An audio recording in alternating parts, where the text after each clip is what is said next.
We need to save this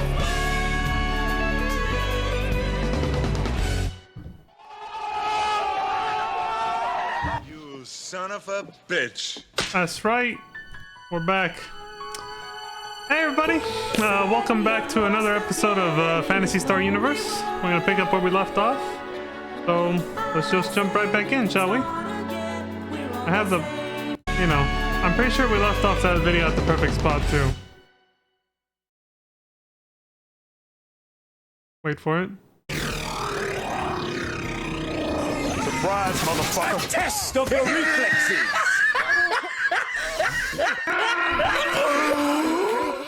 Yes. Oh, my leg. I wasn't actually sure if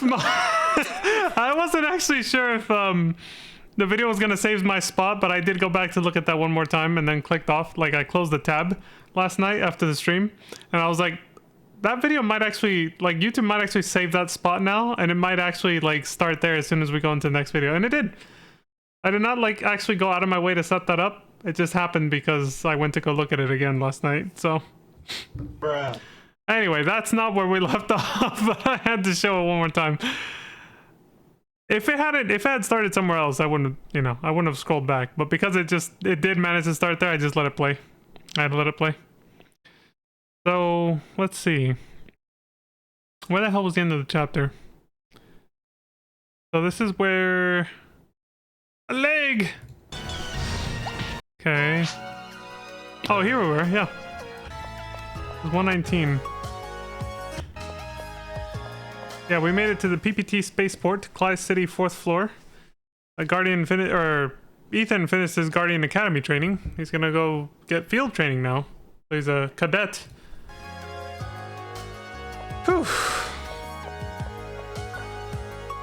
After his broken leg was fixed by the Divine Maiden, that was her name. I think I just called her Princess because she looked like one, but she's called the Divine Maiden. Photon charger. You can recharge your weapons. Select weapon. Blah blah blah.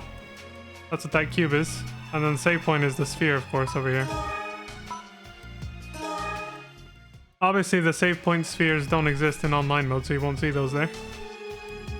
But the cubes are there to recharge your weapons. I see you're planning to go to Perum. Is that right? And more than that, it's your first time traveling to the planets, yes? Maybe. Shall I tell you about Perum then? Sure. When one thinks of Perum, one can't help but thinking of Koltova. If you find yourself in a cafe, be sure to order a tall glass of Koltova juice. Okay.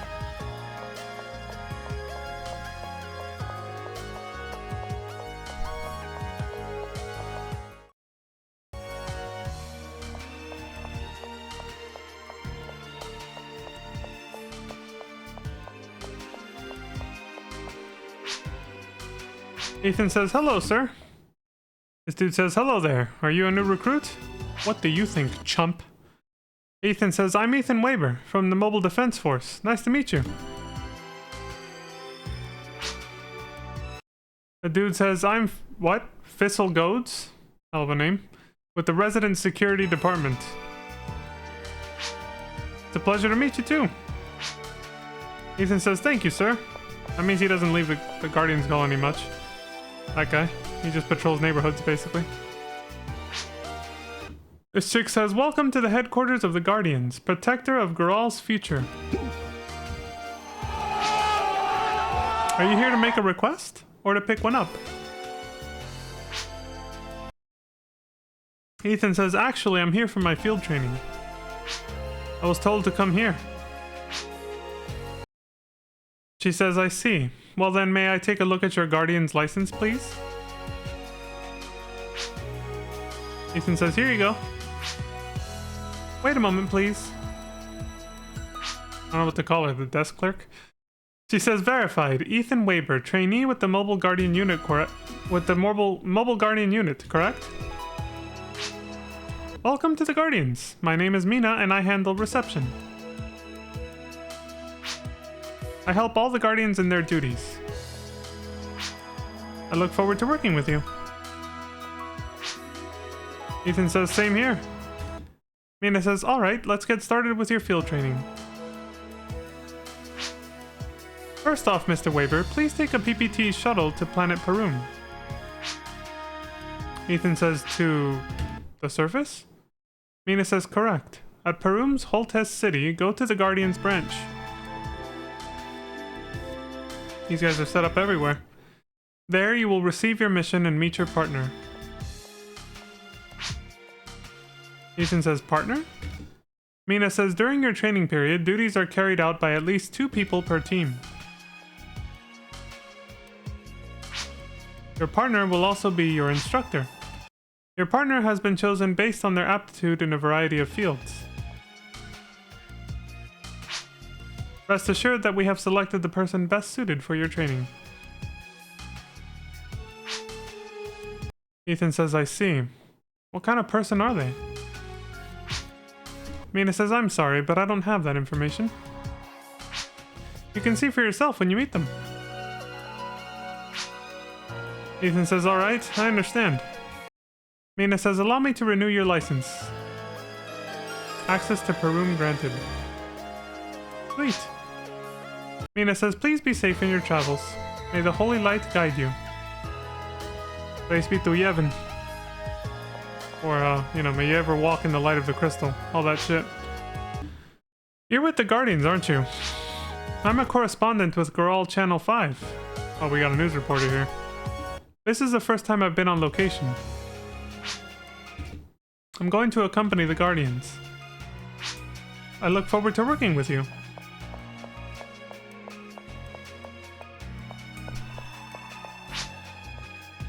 Here at the Guardians, one of our goals is to make sure people are familiar and comfortable with the Guardians organization.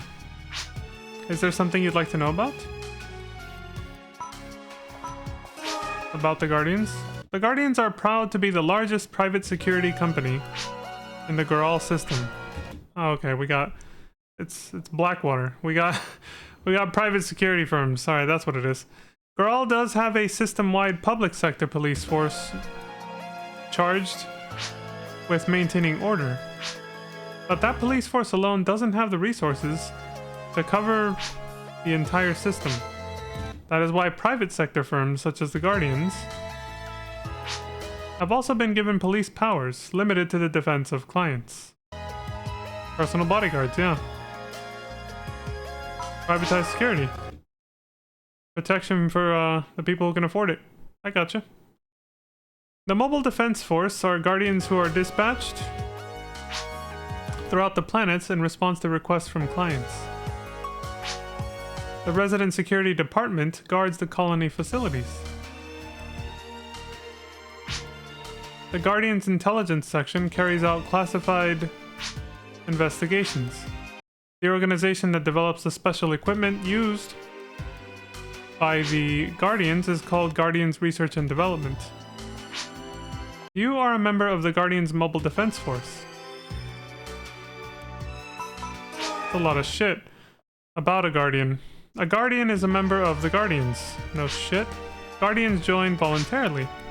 Applications are accepted at any of our branches. After an applicant passes our aptitude test, they enter training school. After graduation, an instructor helps with on-the-job training. Then the applicant becomes an official Guardian. At this point, the Guardian can accept missions. About missions. Guardians' missions are primarily commissioned by private individuals. Accepted commissions are then assigned to the Guardians that would best be suited to carry out said mission. A Guardian is granted police authority while undertaking a mission. In addition, the Guardian is allowed to move freely between the planets. Upon successful completion of a mission, a remuneration is paid to the participating Guardians. Principal duties include escorting individuals and the defense of institutions. There is a wide variety of requests that are handled by the Guardians. The past few months have seen a flood of commissions involving the Seed. which just happened to barely appear 3 months ago. For the first time ever. Please feel free to ask again anytime. Okay. Their uniforms, color and style are reminiscent of the Hunters Guild employees from Phantasy Star Online. It's definitely like a little... It's definitely, I want to say a subtle throwback, but maybe not so subtle. You know, this game's meant to be a sequel, so... To Phantasy Star Online. Just maybe not sequel in, as in it takes place in the same universe. I think it's a completely different universe with different lore. But maybe not. From what I've heard in more recent years, or in more recent times, I should say. Since I became part of the community and have heard things. Could be wrong. Whoever this is, she says, I haven't seen you around here before. Ethan says, I'm Ethan Weber, Mobile Guardian Unit trainee. Nice to meet you. Lou says, my name is Lou. You are the son of Olsen Weber, are you not? Seems to be a cast. A Casil. Second in your class at training school. Not bad. Who took first place, I wonder?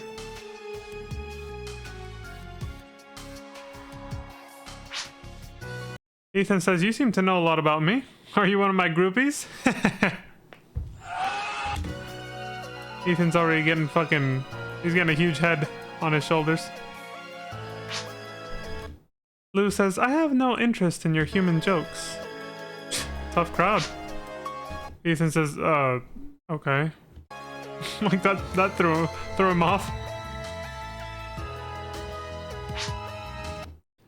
Lou says, Mr. Weber, from what I understand, you were raised in the colony.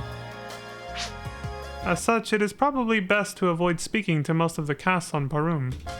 Uh-oh. We got racism, what's going on? Xenophobia? Ethan says, huh? Okay.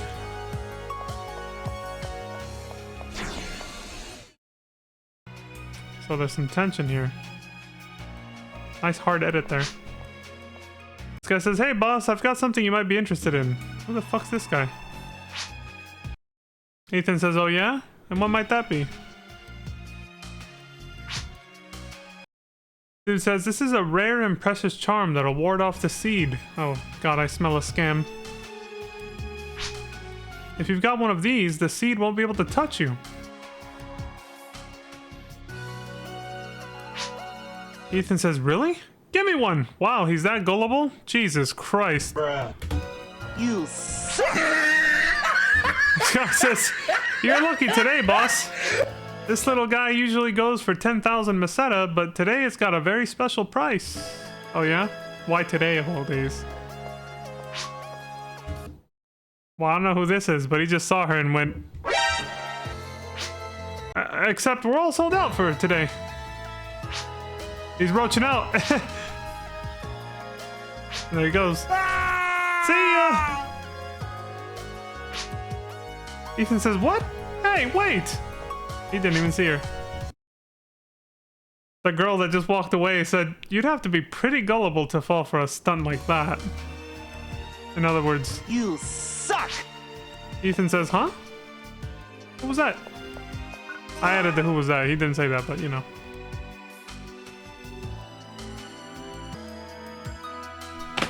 Hey, boss. I got something for you, boss.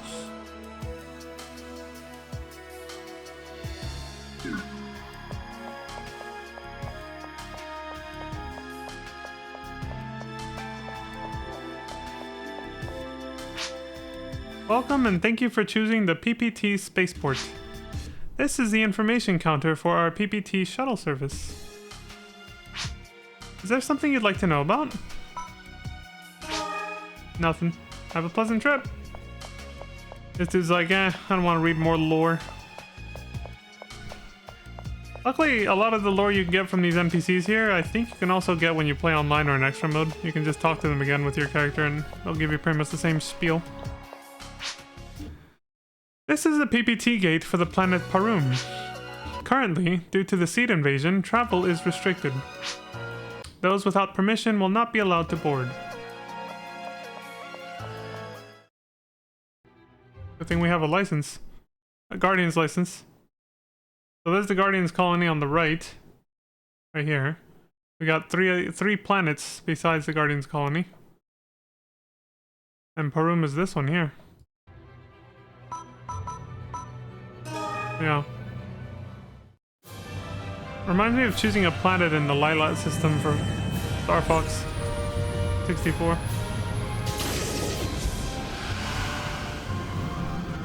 Hyperspeed.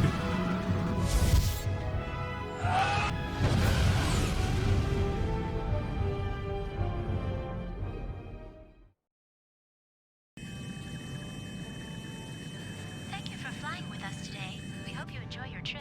This shuttle is bound for Holtus City.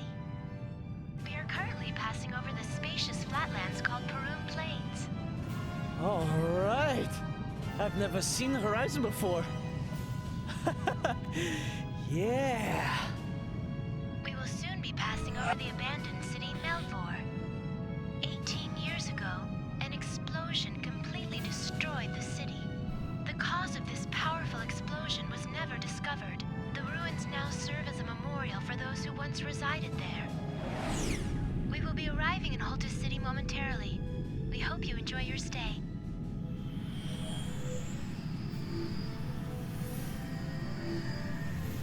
I didn't catch the name of those ruins because I'm busy watching the audio balance.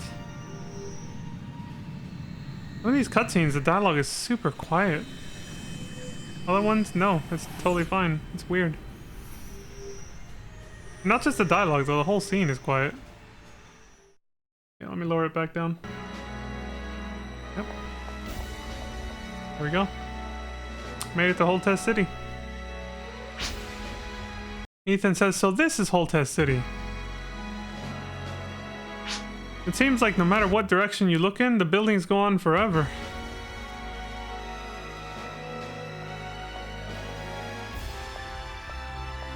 It's first time on a planet. It also seems like someone's been staring at me as if I've done something wrong. Oh, this might have something to do with what Lou said. Oh well, I shouldn't let it bother me. We got racism or xenophobia, one of the two. In any case, I'd better go pick up my mission at the Guardians branch. They said the branch is in the Eastern District, right?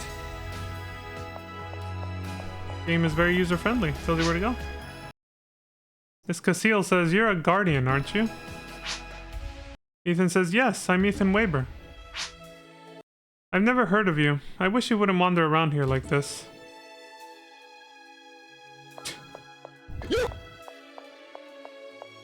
He's like, fuck off. And this Casil says, what's your problem? Show a little respect. As if I'd have anything to say to a human. You bastard! Okay, it's just straight up racism. East District.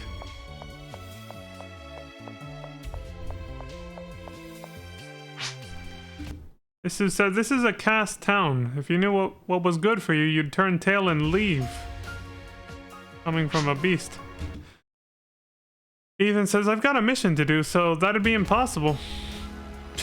Nice response. Guy says, so you're a Guardian, eh? Ethan says, yes, I'm Ethan Weber. This dude says, I'm Kurio Medoc. Okay.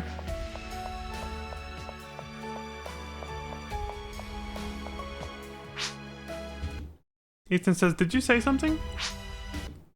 The little beast chick says, I didn't say anything, you creep.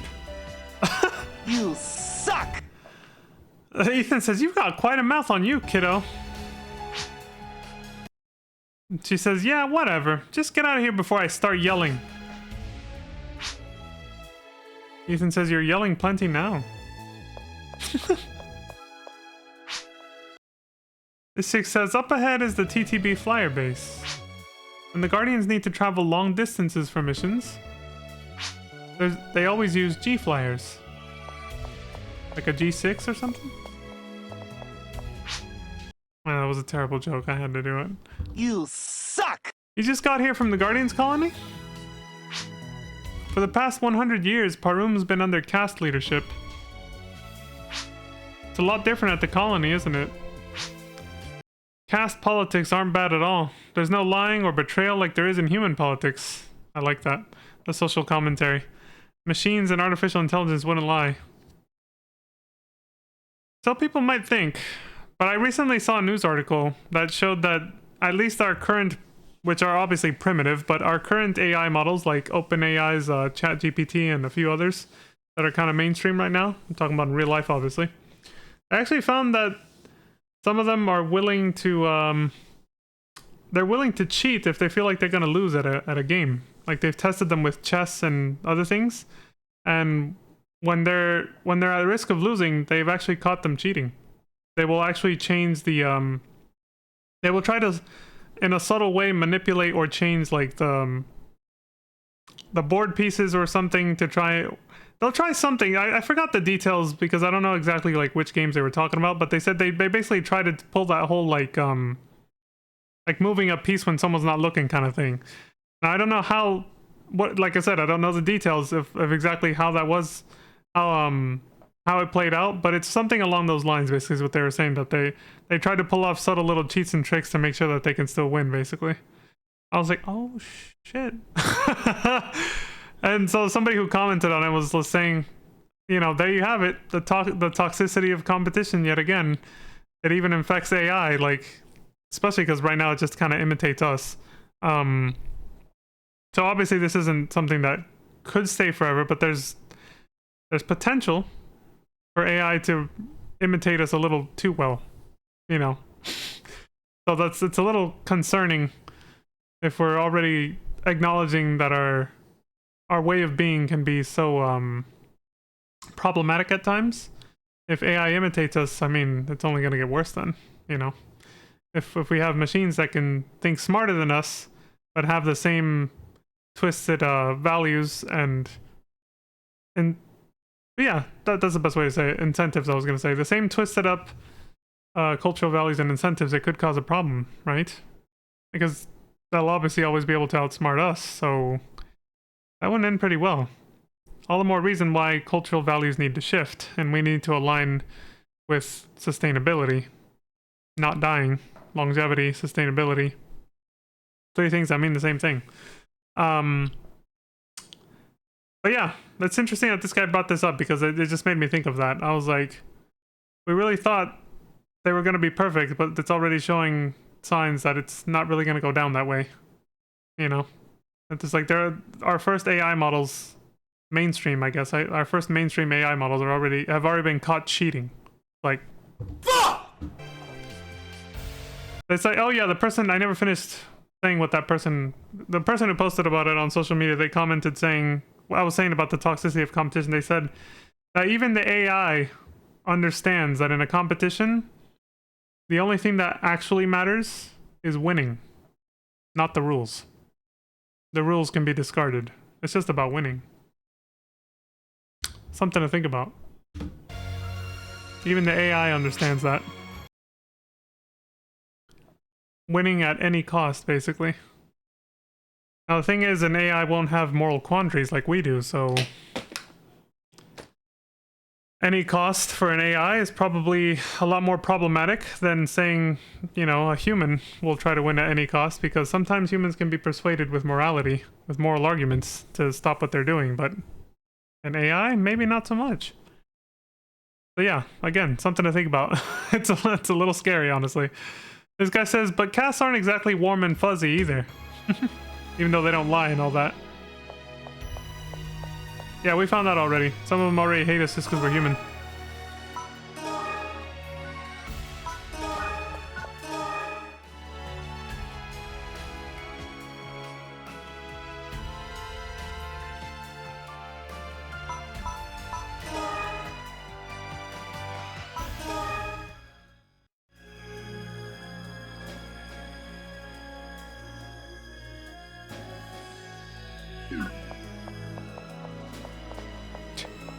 He did the strafing. He held L1. This chick says, since the seed first appeared, the number of incoming seed has increased dramatically. But even so, the majority of what I'm doing here is dealing with small-scale problems. that the Alliance military doesn't have time to deal with. They say the number of seed that have fallen in just these past 3 months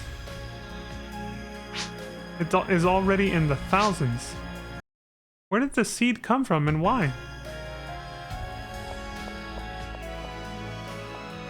That's the big question, isn't it? What the fuck? This cast chick at the desk clerk for the Guardians, she's just kind of like bashfully dancing as she saw Ethan. And she says, "Welcome to the Guardians branch in Holtis City. Shaping the future of the Goral system."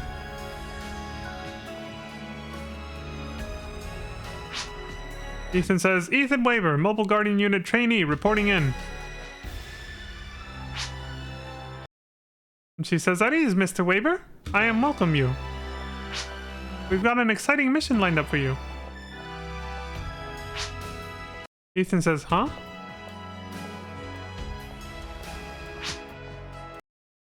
She says, "Excuse me. You see, I was just recently born." Oh, she's a baby, Casil. Born or manufactured. Same thing, I guess. "Last but not least, I'm Sheena. I still have trouble with speakings." Ethan says, "Ah, I think I see." And now he thinks to himself, is she okay? What the... Ethan says, about the mission? Sheena says, "Yes, please be waiting." She's dancing again. "Okay, here it goes. Okay. There's is a message from your partner person. West District Open Cafe is where you will wait." Ethan says, "About my partner. What kind of person did I get? Is my instructor like an old man or something? I'm a little nervous." Sheena says, they are not some man." Ethan says, "It's a woman?" Sheena says, "Yes, she very is." Ethan says, "Really? A female instructor?" Yes, thank you. That's all I needed to know." Does that make you feel better, Ethan? And if so, why? Or is he still just kind of nervously going like, "Okay, like I know a little bit more now, so I'm less nervous"? I don't know. Sheena says, "Okay, always remember the holy light have guidance." Cute. Like an actual child. I don't know if it's a Casil or a cast, so... The android says, "A rookie, eh? Let me teach you one thing, alright? When fighting enemies, try to take into account their main strength. Okay. Then attack with the opposite attribute. Your damage dealt will increase dramatically. On the other hand, if you try to play into their strength in your attacks, the damage will decrease significantly. Keep that in mind." So it's basically, yeah, like elements. If they're fire, use ice. Don't use fire. Oh, Lou Stocked is here. Excuse me, unless it's another copy of the same android. Ethan says, "Hey, didn't we meet at the Guardians colony?" She says, "Did we? I believe you are mistaken." Okay, yeah, it's just multiple Lou's running around. Ethan says, "Oh, sorry. The person I met before was a little frigid."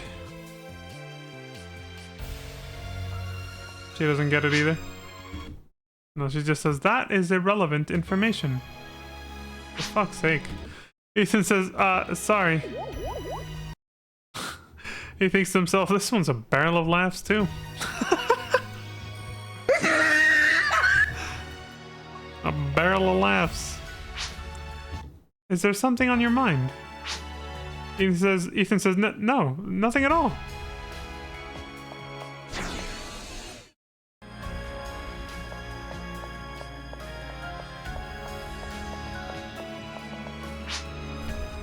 This guy says, "I just wish Cass would think a little bit more about our feelings."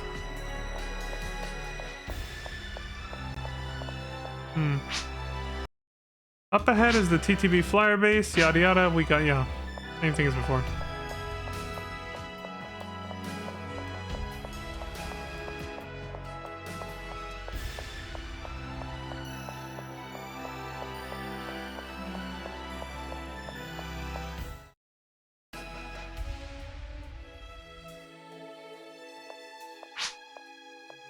Guy says, hey, you're a guardian, right? I got this special new type of nanotransformer. Okay. It can hold 10 times what that old thing you got on can hold. Let's smell another scam. Rupoke. Yes, I'm actually watching a story playthrough of the old offline story mode. Dude says, how about a special deal? Ethan says, really? Dude says, of course. This is an amazing piece of technology that... Here we go again. You know, I just realized, you probably don't even want it. It's really not all that great. Ethan says, huh? So long. He apparently scares people. He says, how many times are you gonna fall for that? He still didn't see her. Ethan says, what? Who? What? What the fuck?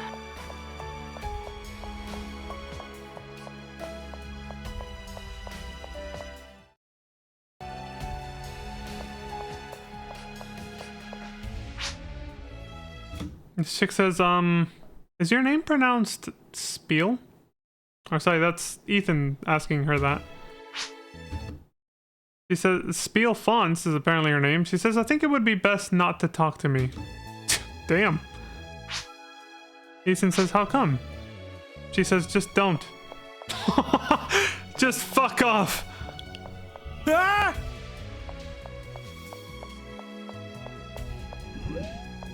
Just don't. I know we were meant to be together. That's nice, but this isn't the right time. Dude, even the subtitles got it wrong. Did you see that? He clearly said, I know we were meant to be together, but it said, I don't know in the subtitles. Look at that shit. To be together. That's nice, but this isn't the right time. Just one kiss. That's all I'm asking for. Please, not now. My boss might catch me. Sorry to bother you while you're busy. Ahem. You think I could get a Koltova juice? That's okay. Surprise, motherfucker. I'm so sorry, sir. I'll go get one right away. Cock blocked. Tactless as usual, huh, Ethan? I thought they knew each other. He wouldn't have done that otherwise. Any woman you don't try to pick up on? Try thinking with your head, Hugo. I believe there's a spiritual bond between the sexes. And if the holy light brings us all together, well, who am I to fight it? Why do I even bother talking to you? Well, they weren't even together. That was just so you know. He was just hitting on her. I'm supposed to meet my new partner here any minute now. And, rumor has it, my partner here is a girl. That's why he was excited. What a coincidence. I'm waiting for my partner here as well. Please, try not to speak. Puts a damper on the conversation. Oh. You suck! They got a bit of a friendly rivalry going. But Ethan's You just... look like my guardian trainees.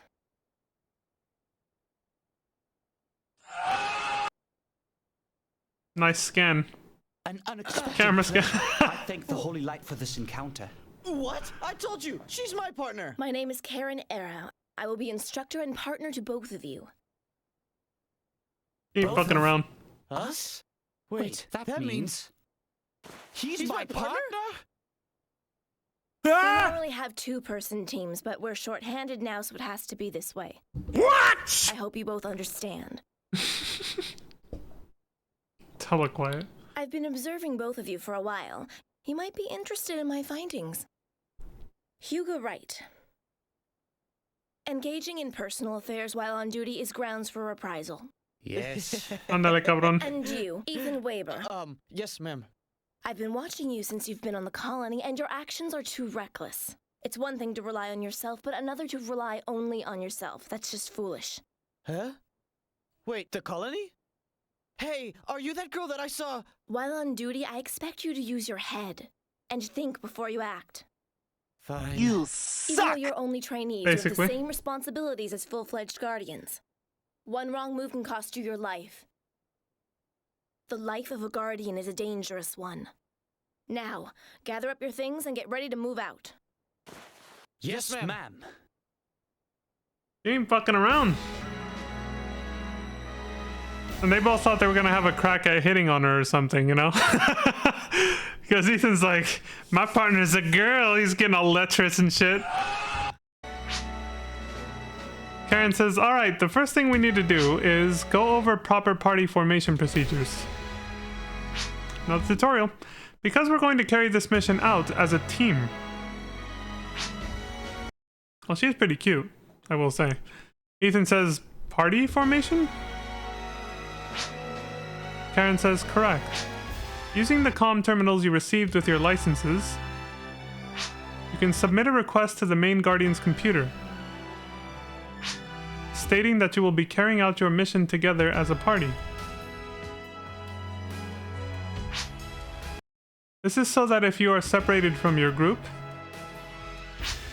or that is so that if you're separated from group, you will still be able to check the status and location of the other party members. Furthermore, even if you become separated, you'll still be able to communicate. This makes it an extremely effective system when used in battle.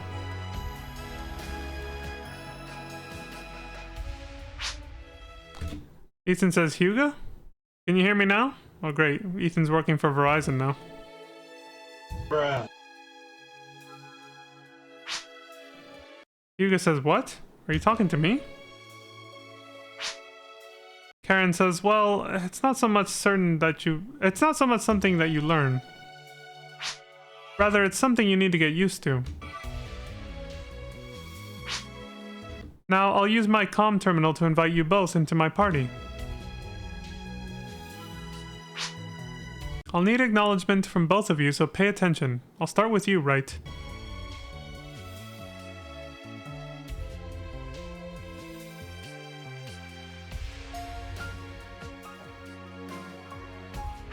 Like how Ethan cock-blocked Hugo while he was trying to hit on a waitress. Karen says, alright, we're good to go. I was gonna say that earlier, but you know, things just kind of moved a mile a minute there. You're up next, Waver. I like that the offline story mode actually gives you like tutorials on how to set up parties for when you play online. Karen has invited you to join her party. Will you join? See? Like that. You've been added to the party. Guessing later they'll show us how to invite. Karen says, alright, we're done. You both understand that you are now able to check each other's status, right? Ethan says, understood. Karen says, then let's try dissolving the party once. Yeah, it's a full tutorial. The leader has removed you from the party. Next, we'll cover how to add members to your own party. Yeah, they're covering it right now. Everything. For starters, try registering me in your party. By moving close to another character and pressing the X button, you can choose add to party from the menu. I wonder if that's how it works online too. Talk or add to party? Talk. There's no time for idle talk. Hurry up. Okay. Add Karen to the party? Yes. Karen has joined. He says, great. Now using the same procedure, remove me from the party. Approach a partner character and press the X button, then select remove from party from the menu. At the very least, this is how to manage your party members in the story mode. I'm guessing it's probably slightly different online. I don't think you have to actually run up to a person like that. You can probably do it from a distance, but yeah. Karen has left the party. He says, okay, you're up next, right? This is how missions will be carried out, with one person as the leader. During the training period, in order to get most effective training, the trainee is allowed to lead. In this case, we've got 2 trainees, so... Waver, you'll be leading this time. That's just because that's the person we control, of course. They want the player to lead, basically. Ethan says, I guess I'm the leader. Hugo says nothing, just looks at him. He's not impressed. Karen says, don't let it go to your head, Weber. The leader's role doesn't go beyond the formation of the party. During the training period, I'll be calling all the shots. And the reason I chose you is that you don't seem to pick up things as quickly as Right. Get fucked! You suck! I concluded that you still need to practice before you are ready to see real combat. Hugo says, you lucked out. Hey, leader. Got him. Ethan says, yeah, you spoke too soon, idiot. Karen says, in any case, there are numerous other ways to register a party. Like, I made you the leader so I could keep an eye on you, you dumbass. Well, we'll cover them as they become relevant. Our mission today will take place at Raphon Meadow. I will say this game does do tutorials pretty well. Like, they don't overwhelm you with too much information all in one go. They just kind of teach you as they go, and it's well paced so far. We'll be taking the flyer from here. The mission Meadow Purify is selectable from the flyer base. Yeah, the pacing's good so far, and the pacing of the tutorials as well as the story. Karen and Hugo are both required for this mission. Karen says, for now, we'll separate and complete any necessary preparations. As soon as you are ready to leave, Weber, create a party with myself and Wright. Once we've all been registered, we'll rendezvous at the flyer base. The flyer base is next to the Guardian's Ranch. Alright, trainees, get your things together ASAP. Hugo says, Ethan, I'm heading off first. When you're ready, I'll be over by the Central Plaza. Ethan says, okay.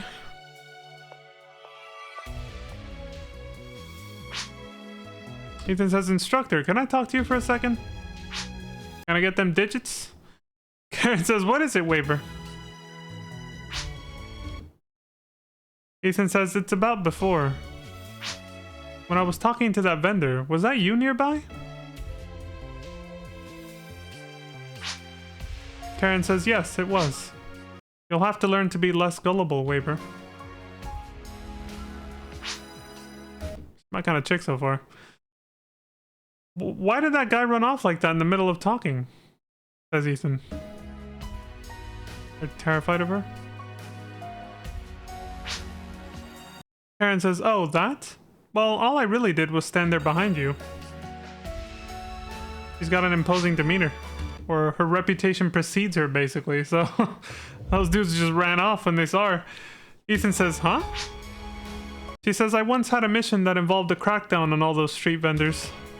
Yep. There it is. I guess I got a little out of hand with one of them.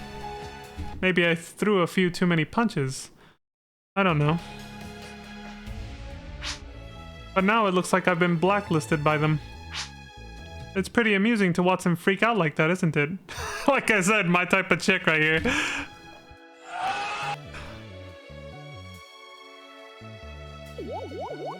Ethan says, thinks to himself, geez, I'd better remember to stay on our good side. Exactly. She's a little scary, but that's part of what makes her kind of attractive, you know? She says, you say something? Ethan says, no, nothing.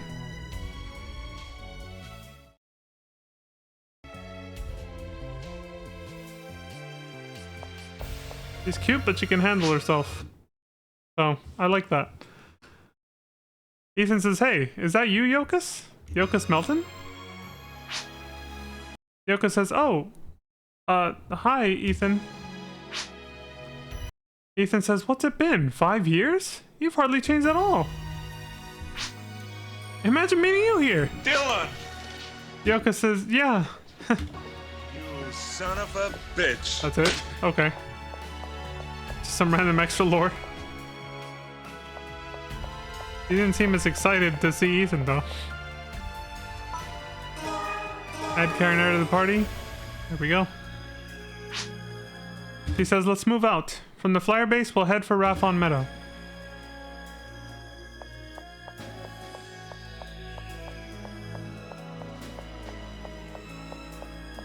Yeah, she's cute but tough.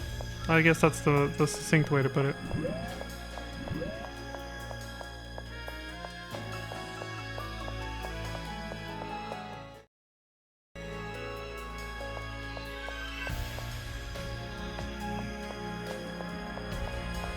Or maybe stern. One of those. And obviously competent.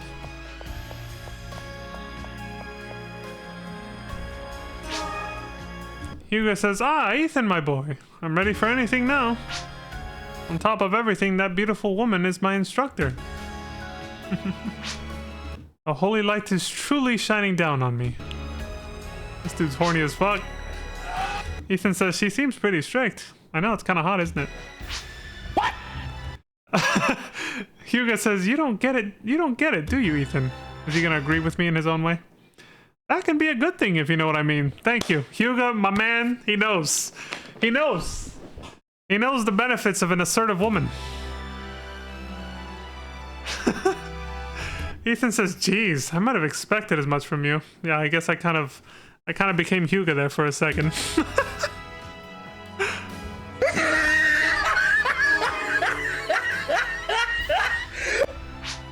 Hugo says, "Well then, let's join up at the flyer base." So now the party colors are red is still for first player in the party, the leader. And then the second party member is blue, light blue. It's kind of like teal. And the third is violet, I suppose. Yeah. Select a mission. This is how you start most missions online as well, or all of them online. Meadow Purify. And that was from the mission counter in the Holtis City flyer base. The first and only mission is Meadow Purify. Takes place in Raphon Meadow. Says Karen and Hugo are both required for this mission. Description is first training mission. Suppress the altered livestock and other creatures. Purify the seed infection in Raphon Meadow. Meet with the client on site.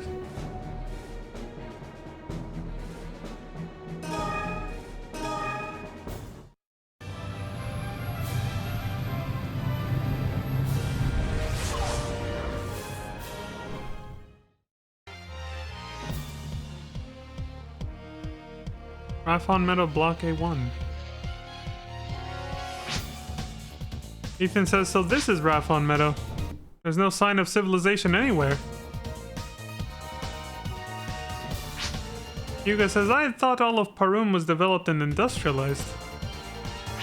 But there are still places like this, I see." Yeah, it's like a forest. Or at least on the outskirts of the meadow. Karen says, "No matter how much of Parum is artificial, you can't change the fact that it's all sitting on rock and soil." The planet itself, yeah. Come to think about it, the Guardians colony is probably much more artificial than Parum. Actually, yeah. Hey, you two brought your goggles with you, right? You should check out some of the trees. Sometimes you can find ones that are easy to take down. Those are the new boxes that'll drop items, maybe? Or is it just this dungeon's mechanic to progress? The goggles can do that? Wow, they sure are handy to have around.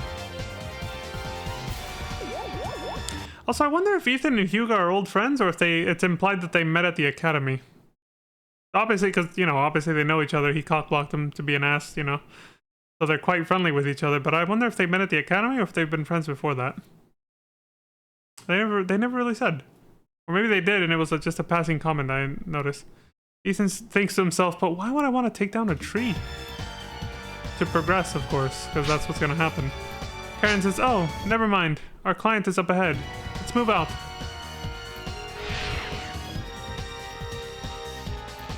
I don't know and I don't think that... I don't know, but I also don't think that the main characters in this story, their outfits are available online. I know Ethan's is not. Maybe they added them later, but at least when I played extra mode back in the day, they're definitely... You couldn't get like his sweater and all that. I don't think you can get her outfit either for like a female Newman. What's that? Which It kind looks of like a sucks. cargo transporter. He does have a good outfit. It looks like the engine's still running, but I don't see the driver around here anywhere.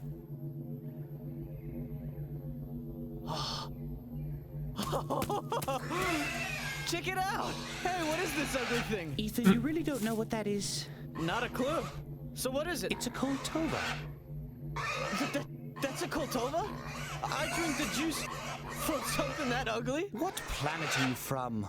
Don't you know None. the uglier the Koltova, the more succulent its meat is? Well, then you Bruh. are one juicy Koltova. Of course. Sorry, are you Guardians? That's right. Are you a resident here? Uh, Oh, thank goodness you're here. I'm Norfe, the caretaker of this green farm. Since the seed attack, the Koltovas have been strange. Strangely? Yes, they've become very edgy and aggressive. When they attacked, we hid in a cargo container. But I don't know where Kalam is. Now he's gone. I've been looking everywhere. Try to calm down. Now, who is Kalam? He's Mr. Rhymeson, the farm's owner. You see, I was hired to help around the farm. But Mr. Rhyme was killed during the seed attacks. Kalam and I have been protecting the farm ever since. If anything were to happen to Kalam, I don't know what to do. Don't worry. We'll do everything we can. We'll keep an eye out for him. I'm sure he'll turn up. Thank you for your kindness. Thank you.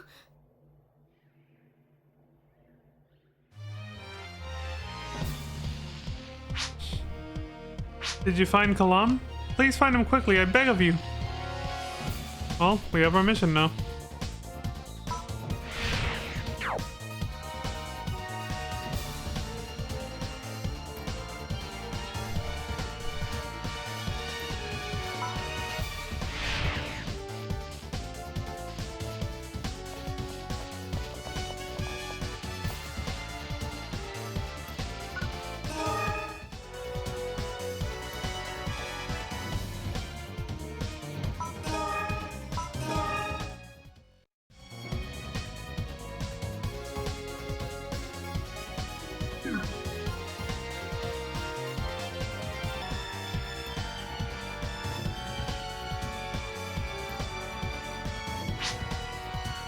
Karen says, now we're heading to the Rhyme grazing lands. En route, we may come under attack by seed-altered creatures. According to our client, even the docile Koltovas have been attacking people. I'll be following you two, so please take appropriate measures to stay safe. Ethan says, alright. Hugo says, understood.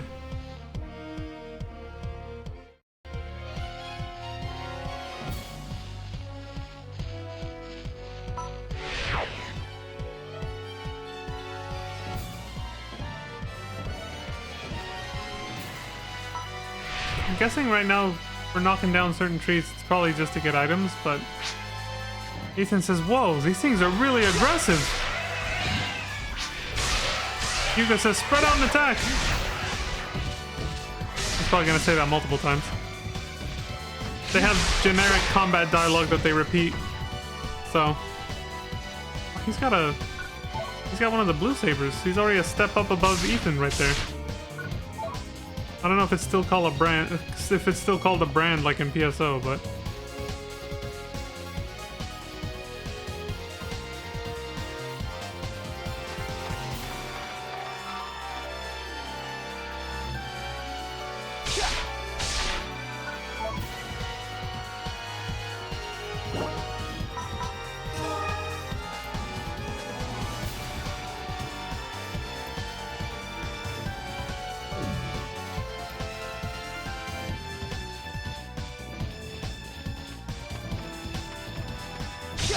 Avara.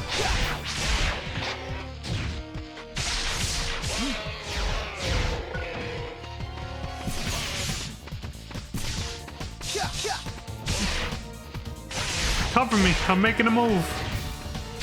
Oh, Karen uses daggers. The blue ones too, of course. Of course, we get the weakest fucking weapons.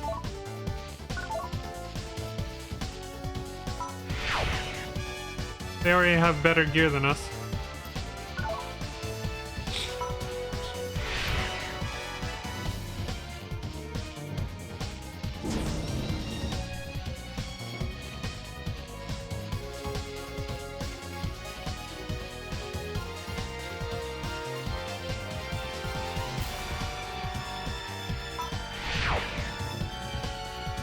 That tree can be knocked down. I can see the little... There it is.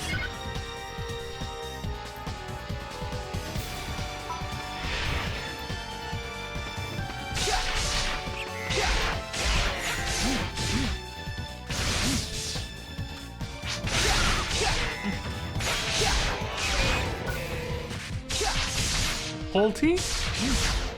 Hugo says, I don't feel right fighting this. It's like I'm killing this like seemingly cute and innocent creature. A star atomizer. So yeah, they are just boxes for now, basically. You have to take an extra step just to, you know, get the item inside though. You have to scan them first. The trees.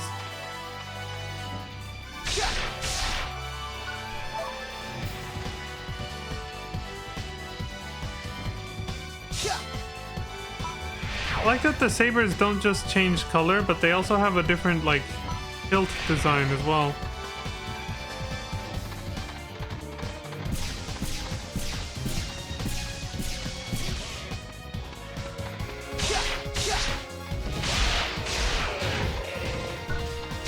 Get knocked out into the air.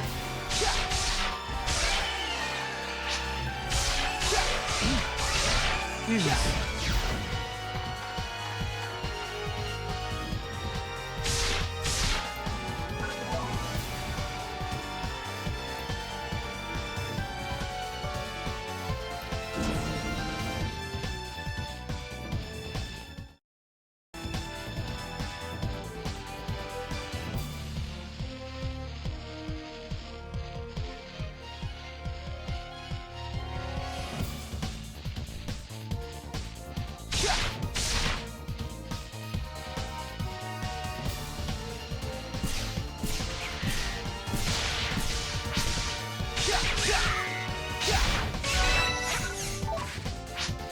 Hey! The level ups. I like how your party members cheer you on for that. Forgot about that from last stream.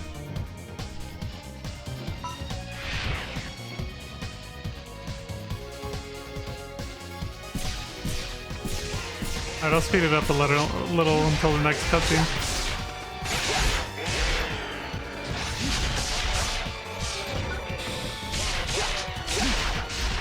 Elementary. What are you, Sherlock Holmes now, Hugo? Karen's out of breath.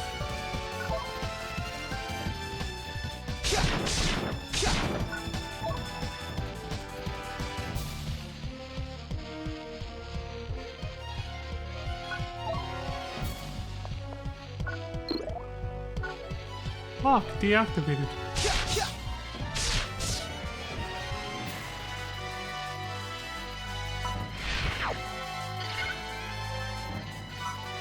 This definitely has that classic beginner stage vibe. Nothing. There's nothing in that tree.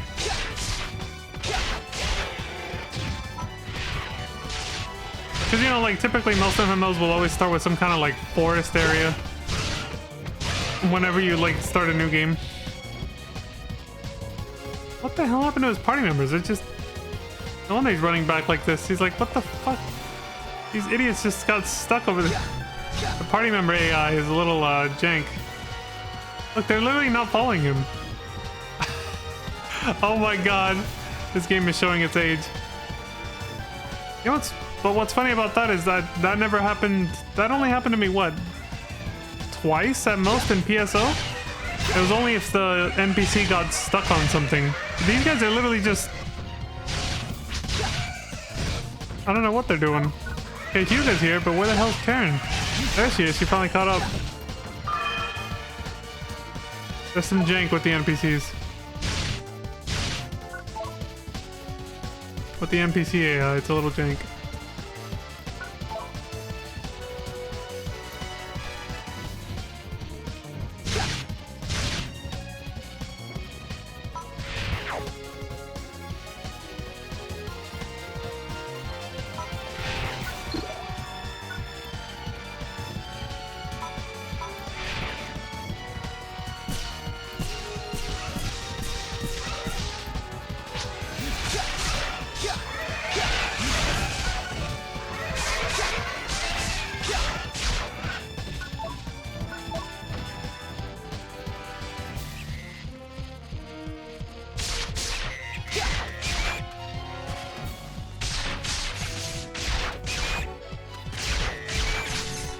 Yeah.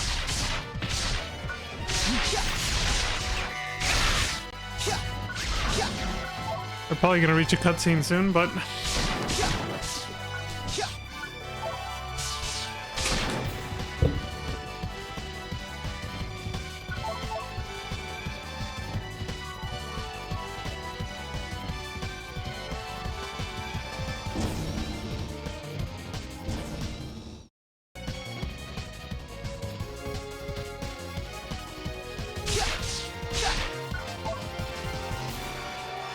nope, never mind.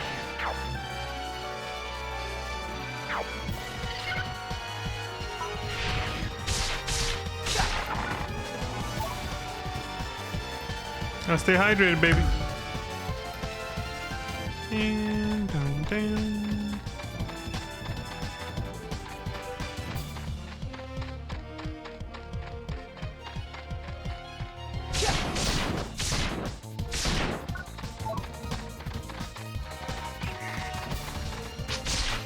Surprise, motherfucker.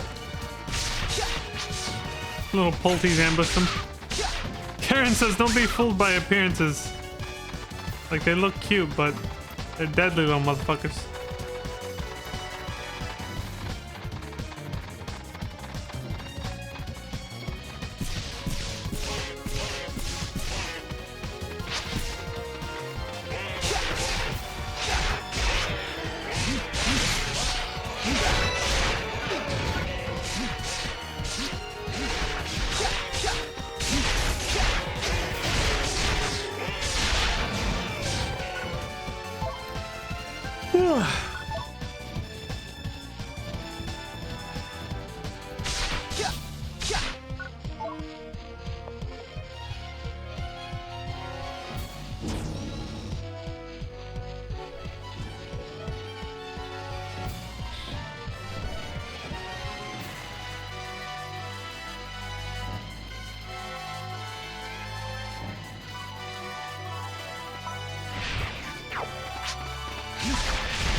Take them down individually.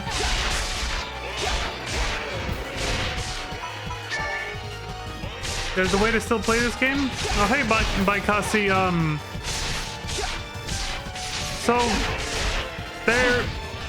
yes, there is. If you want to play online, there is a private server called Clementine. But right now, I'm actually just watching the offline story mode, which you can just play with a PS2 or an Xbox 360 if you have the game. Yeah, I played this way back in the day as well on the Xbox 360. I played the PS2 version first.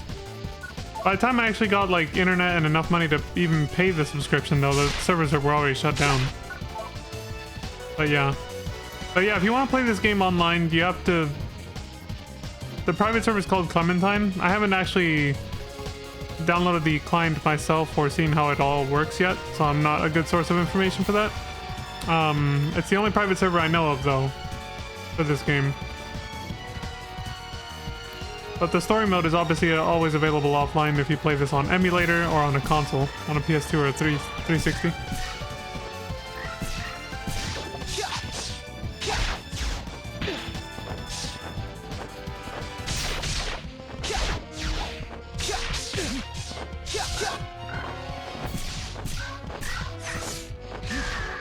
was very popular on 360 and it was like the best. Getting your own room and shop. Right!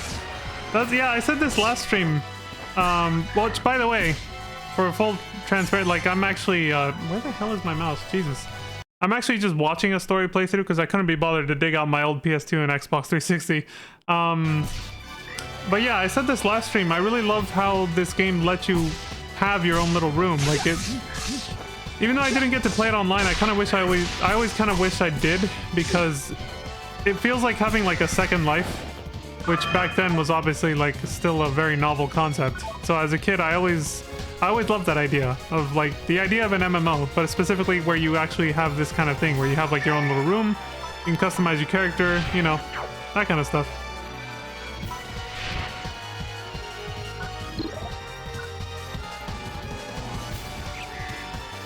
I would think about it when I would think about Grand Theft Auto becoming, like I always thought Grand Theft Auto becoming an MMO was like a logical thing that would eventually happen. It seemed like a logical step ever since Grand Theft Auto 3 on the PS2. But it didn't really become an MMO-like until Grand Theft Auto 5 in 2013. But yeah, like I always thought about it like that. I was like, wouldn't it be really cool? Like ever since I played like Final Fantasy 7, like other JRPGs, like single-player games, I hadn't even thought of the concept of, I just kind of come up with the concept of an MMO in my mind. And of course, MMOs already existed back then too. They were mostly just, they were only on PC until Phantasy Star Online came out for console. But yeah, the concept of an MMO and what it is, well, what some of them are today, not all of them are the same, is kind of something I always thought was fascinating as a kid. Each server had sub-servers, and you go to the main place where any planet would just be filled with people. Yeah. You just hang out and talk to people in the lobbies. And then if you know, you guys could make parties and just go tackle missions together. Buy clothing. Hang out. You can, I think you could invite each other to like your little apartments and rooms, right? And you could customize your little apartment to make it look a little different. These might seem like standard MMO things for today's standards. Yeah, for today's standards. They might seem like typical, like, you know, what's so special about that? But I mean, back in the day, you know, this was like amazing. They need to remake it with the graphics. System rooms are also your shops where you could list anything player to player market. Oh, I didn't know about that. I usually, if I can avoid it, I usually completely try not to have to buy things off other players, but that's kind of neat that you could do that. I forgot that was a feature for your room as well in this game. Karen doesn't even have that gun in combat. Why is she holding it in the cutscene? The seed did all this? I want to try something. Something caught my eye just now. Stable volume. This is unbelievable. The seed did all this? Holy shit! No. This wasn't the work of the seed. Those burn marks came from Alliance weapons. What do you mean? Dude, the stable volume option is awesome. But let's hope it doesn't make the combat super loud in a second though. I might regret this. It did raise up their dialogue though. It doesn't look like it was infected. Look, here, see? No, it was killed by a weapon blast. To prevent a second wave of contamination, all wildlife in the area have been terminated. That's kind of harsh. But that's barbaric. Exactly.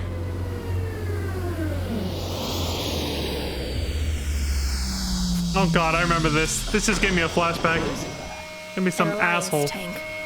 A complete asshole's about to talk to us, I think. Yeah. This area is off limits. It is under quarantine. Identify yourselves immediately. We are Guardians. Here on a purification mission.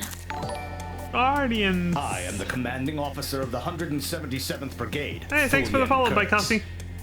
Can't you see that this zone Appreciate is it. being sterilized? There's no need for purification. Yes, but we have a report of a missing child in the area. Have you seen a little boy? I didn't know that the Guardians also offered babysitting services. You better find him. I wouldn't waste too much of the dialogue, but yeah, I actually streamed this yesterday. But yeah, you're one of a few people that have stopped in that I think is because this category is like It's just I streamed Phantasy Star Online, and usually I was one of 1 or 2 people at most streaming it as well. So yeah, these categories are definitely very dead. So I'm not surprised.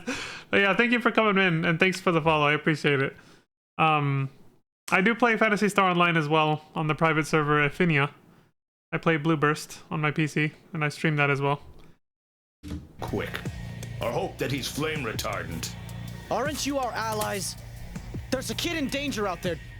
Don't you care if he lives or dies? You bastard! I will not endanger the entire planet for the sake of a single child.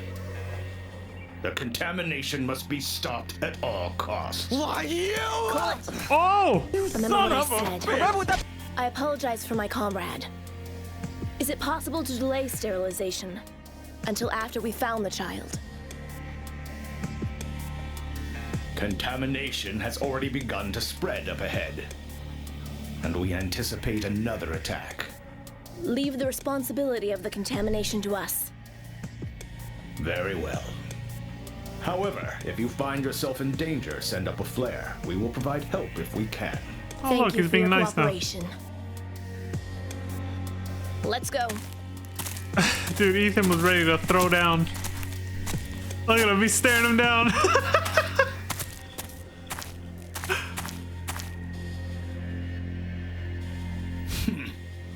Novices. Oh, dude, he's the classic MMO troll. He literally just called us noobs. You bastard! Ethan says, what's his problem? Karen says, I'm sure you ran into the same attitude in Holtez City, too. Within castes, there are those who regard humans and Newmans as inferior races. Some even go so far as to advocate a caste supremacy. I think one of those people came through my channel the other day. I'm not going to name any names here, but certain somebody who wears orange and black was saying something like android supremacy or something or other. A few streams ago, if I remember correctly. I might know somebody here. Is pizza from Holtez City?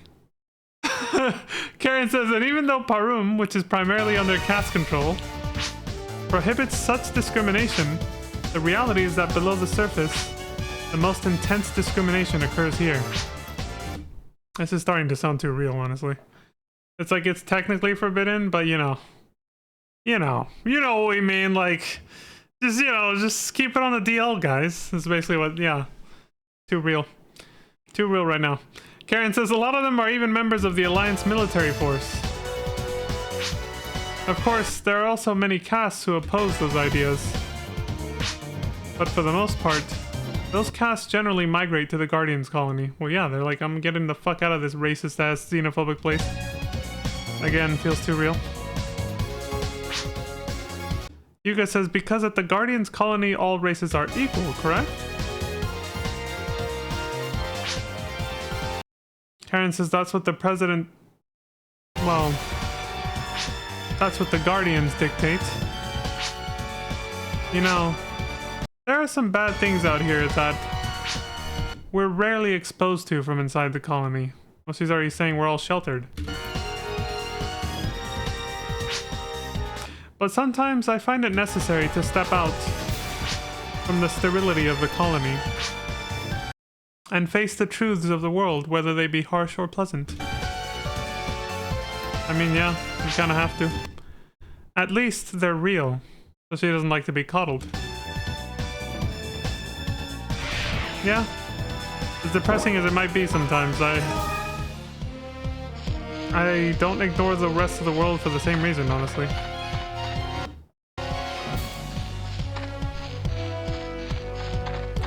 Like ongoing world events, current events and stuff like that. Obviously, I fucking ramble about them all the time. Well, not really all the time, but I make gestures and hints towards them. Wait, did we just go backwards? Like whenever I make that comment about how things feel too real whenever I see them talk about certain topics, political or otherwise, in games. I'm like, well, this is very timely for what things happening in real life right now. So then I'll be like, this feels too real. I thought they went backwards, but the map is not... No. Hugo says, excuse me, but what is this? It appears to be Green Farm. Looks nothing like the farms on the colony. Well, because those are probably indoor hydroponic, like... You know. Yeah, indoor hydroponic farms or something like that, right? I doubt they use soil up there. Karen says that's because here they take pride in breeding their animals in more natural surroundings. Ethan says, what's that?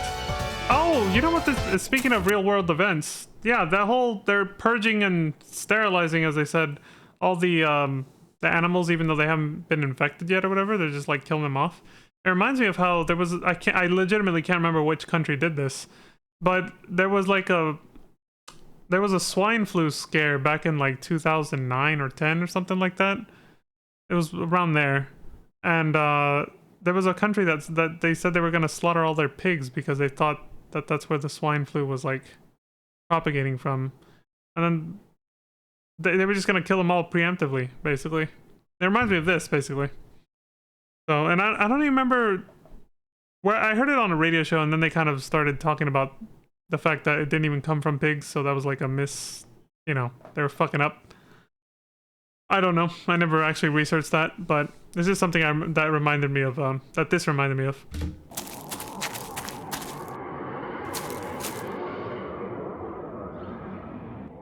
The fuck is that? Oh, it's a seed coming in from space. Oh no, the seed. That one's odd. Never seen it before.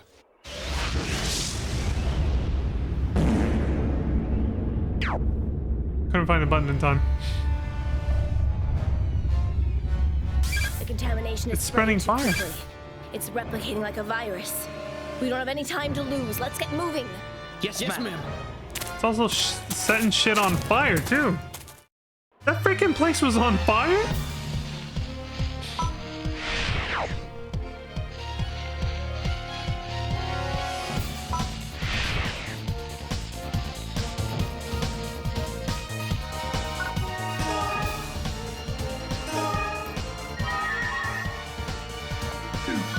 She used a healing ring. Oh god, it doesn't just heal you up instantly, you have to sit here. That's horrible. That's a downgrade in quality of life. Compared to like the healing rings in Phantasy Star Online, you know?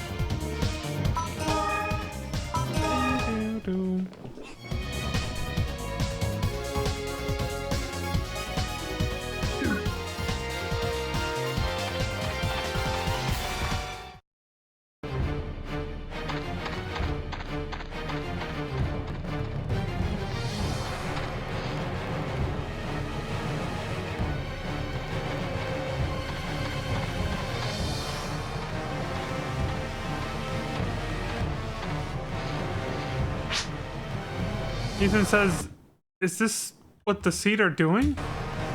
Setting the place on fire? Yeah.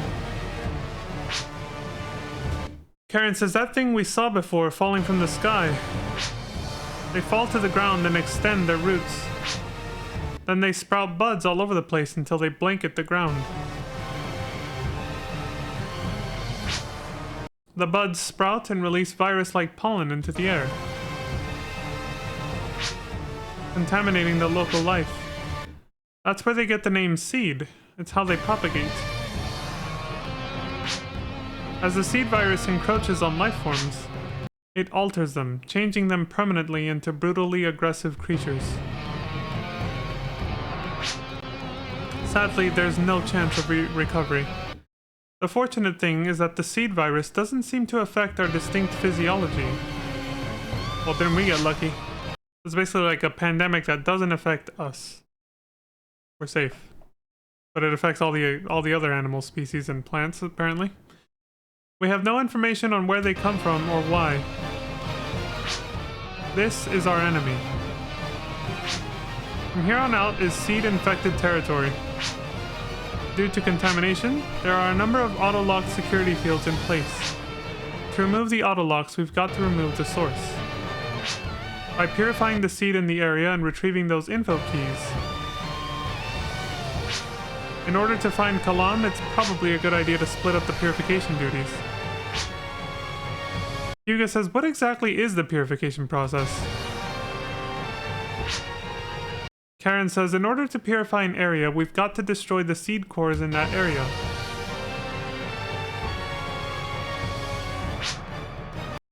Yuga says, destroy the seed cores. And how exactly does one go about doing that? Ethan says, that's simple, right? Just swing that big sword of yours as hard as you can. Make mincemeat of him. Karen says, if only it were that simple. Ethan says, huh? Karen says, surrounding the seed core are flower-like seed blooms, which form a special barrier around the core. These blooms are completely impervious to regular weapon attacks. The only thing that will make our weapons effective is if we have an extremely potent heat source. Is that what the Alliance military force is doing with those bombs? Karen says, yes, that's one way to deal with the problem. But as Guardians, we cannot readily accept any means that will cause such horrific destruction to nature. It contradicts the core belief of the Guardians to protect people and the planets and stars where they make their homes.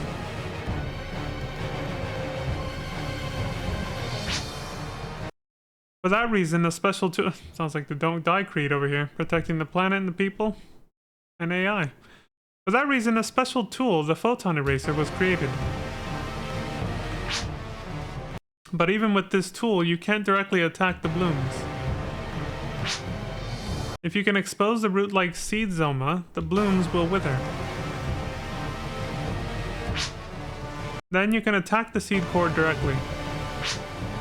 I took the liberty of preparing photon erasers for both of you. We got a new gimmick. Here are your photon erasers. Receive the photon eraser. Alright, listen up. This is how you go about the purification of the seed. Explanation of seed purification. Goggles and a photon eraser are required when purifying fire-type seed infections. Okay. Seed bloom, zomas, and core purification. For seed blooms, it says a seed core is surrounded by a special barrier called the seed bloom. Attacks have no effect on the bloom. It's just recapping what she said, basically. Zomas. About the seed zoma. Surrounding the core, sticking out of the ground, are numerous root-like seed zoma. However, in the case of a fire seed contamination, the zoma cannot be detected through normal means. Goggles are required. After uncovering a zoma and exposing it to the photon eraser, purification can begin. When the zoma turn a grayish color, they are vulnerable to regular weapon attacks. It's a lot of steps. Just to destroy this thing.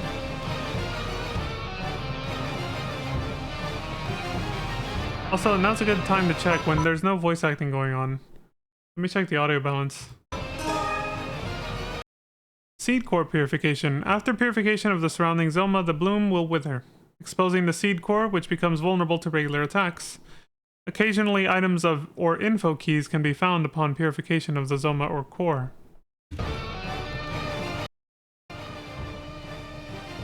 That's vastly different. The stable volume basically just probably brings down the volume of really loud noises and brings up the volume of really quiet noises or music, basically. I don't know how they do it, but it seems like it'll keep things stable, but at the same time, in general, it has made the video a lot louder, so now I will have to adjust my audio settings again. Should be just a minor adjustment, though, from where I'm seeing that it's at. Should probably only have to lower the volume like 2 points on Streamlabs. Karen says, if you are unclear on anything, inquire as often as necessary. Ask questions, basically. Good. First, try to purify the seed core ahead. First, use the goggles and find those zoma.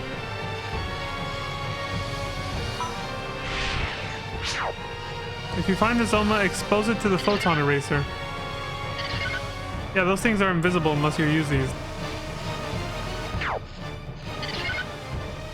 It's numerous steps for sure.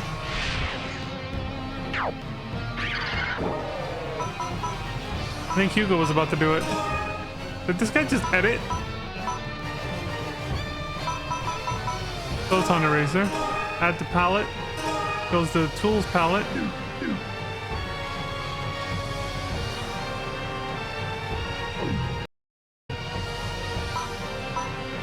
How does it describe it?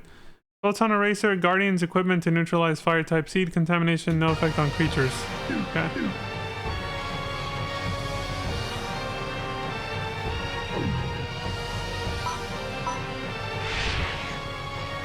I think Hugo already took care of this one, but this is what you would do. It's like a long-range taser. At least the AI helps you do this, basically. It's like the Ghostbusters thing. Just shooting electricity at it. Karen says that bloom is withering. Destroy the seed core. There it is. Karen says, all right, it looks like you've got the hang of things. Let's split up the work and get these seed cores purified. Then we'll make our way to the grazing lands. Oh, there's something I forgot. It has been confirmed that the alteration of the surrounding life forms is intensifying. Make sure you are fully prepared for anything we may encounter. Ethan says, understood. Understood. Wow, wow, wow, wow. Okay, now that I'm not having to mash spacebar.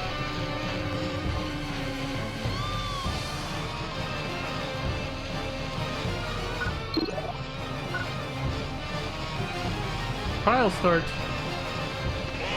Did it just start when he opened that door? Okay, yeah, it did.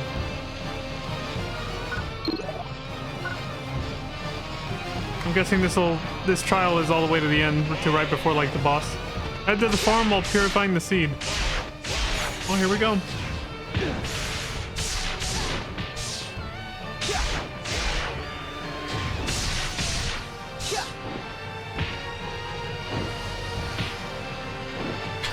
He's on fire!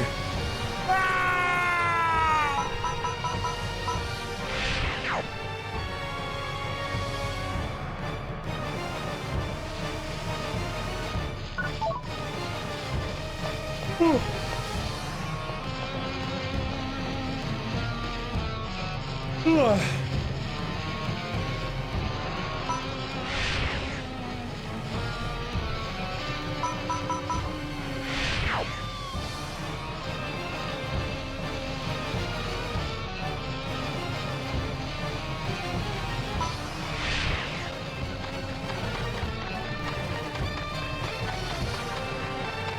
Just speed things up till the next scene.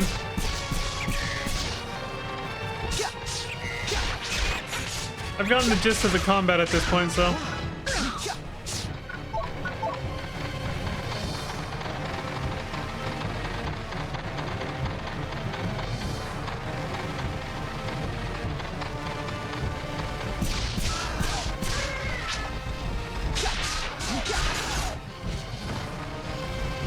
Karen's like, I'm moving in, cover me, Waver. It just reminds me of the GTA 4 cops. I'm making a move, cover me.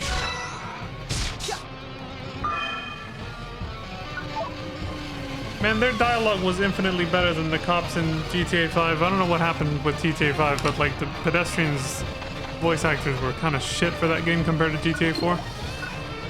There was like no charm to them. At all.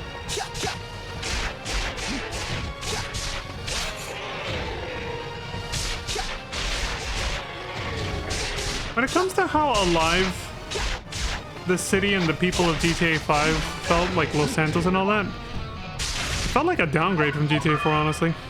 That game, in some ways, that game kind of felt a little rushed. And most people theorized back when it came out in 2013 that it's because it probably was, because not necessarily rushed, but it definitely felt like it had less of a budget because they split the budget across 2 different development teams for GTA 5. One for GTA 5, it's a single player mode basically. And then the other development team for... They literally said this too, that there was 2 teams working on it. And then the other team for Grand Theft Auto Online. And so I feel like we definitely felt that. I'm still missing one.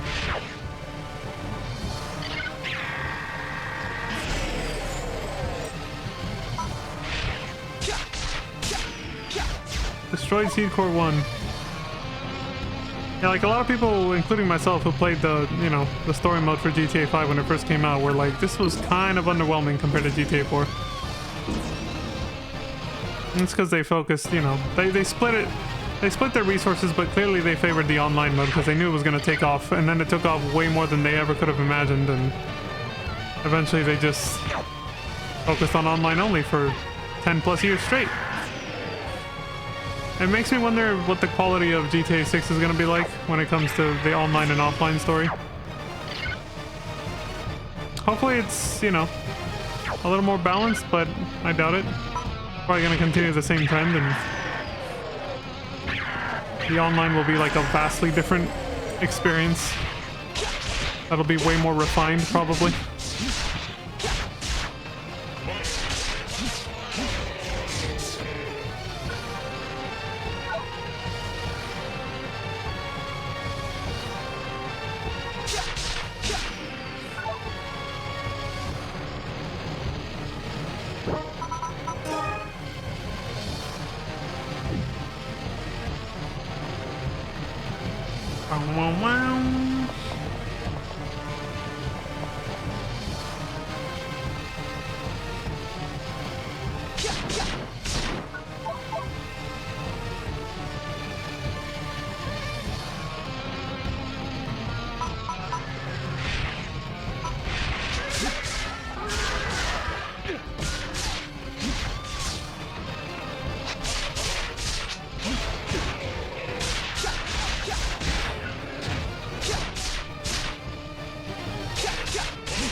I think Karen got hurt touching the little like lava around that last one.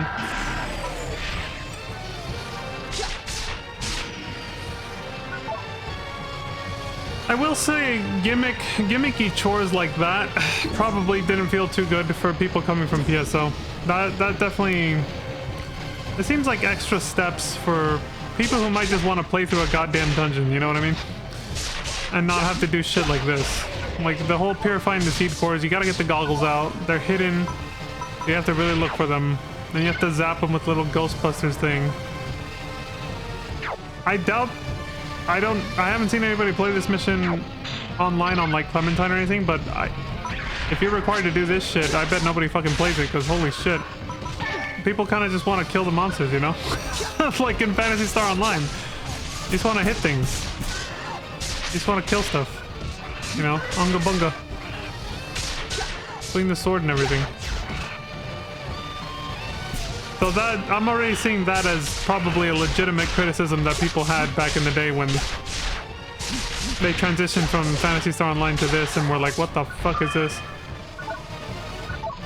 But so far, how far in are we? We're 2 hours and a half into the game. This is the first time I've seen like a gimmick that's just kind of annoying. Like a gimmicky mechanic to progress in a dungeon that's a little annoying. But the rest of the game might be worse, who knows?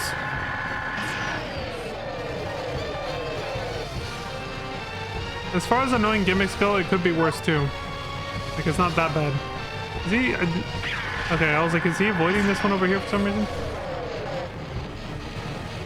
It's not that bad, but it's definitely still annoying to have to do this when people just want to fight the monsters and kill stuff, you know? Because that's how simple Phantasy Star Online was, so I get wanting to add a little bit of complexity, you know, mix things up, but you have to make sure it's fun too, which can be a challenge. But like, some developers just couldn't find like interesting and fun mechanics to add to stuff to keep it interesting. So they would just force it like this. They would just forcefully add something to keep the game from just being, you know, kill the monsters, even though that's probably what people wanted. And so they added gimmicks like this, and it's just that weren't really necessary, just to say that they added something. And it's like, well, that doesn't really work either, dude. Like, you have to make sure whatever you're adding is actually fun. Otherwise, just don't even add it. Leave it out, you know?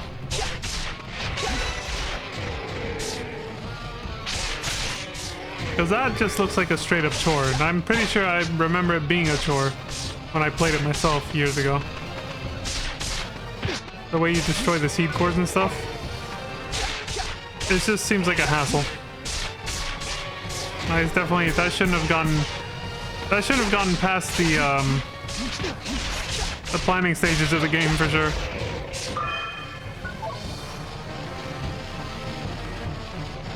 Hope future dungeons don't have anything as annoying as that.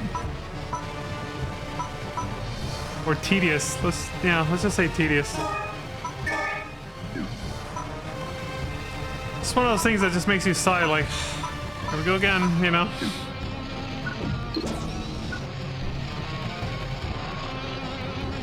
File cleared. Seed infected area cleared. What's our rank? You're doing pretty good.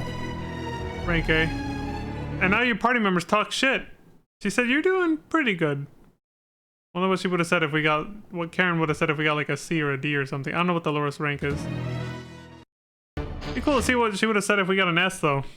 Be like, you're awesome.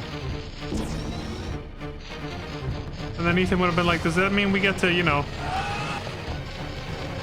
And then she would have slapped him.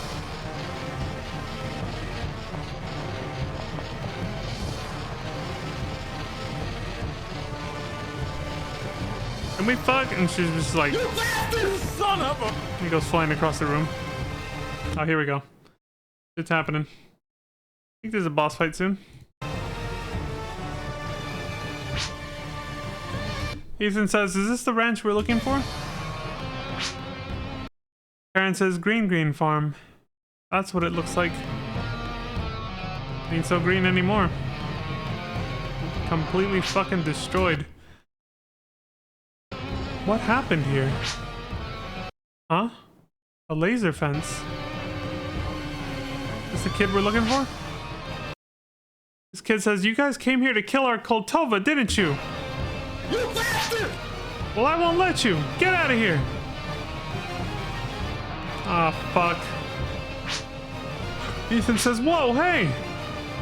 Karen says, so that's Kalam. Ethan says he ran off into the forest. What's that kid thinking? Karen says he probably went to find the Koltova that ran off. Yuga says, but there's no way to bring them back to normal.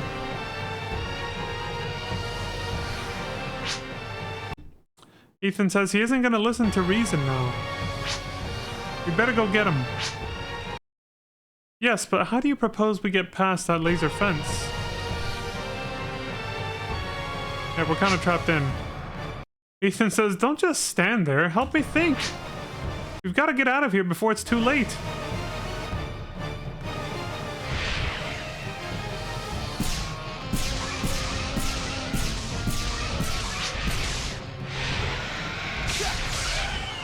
It is too late for these ones. We must move in and slaughter them.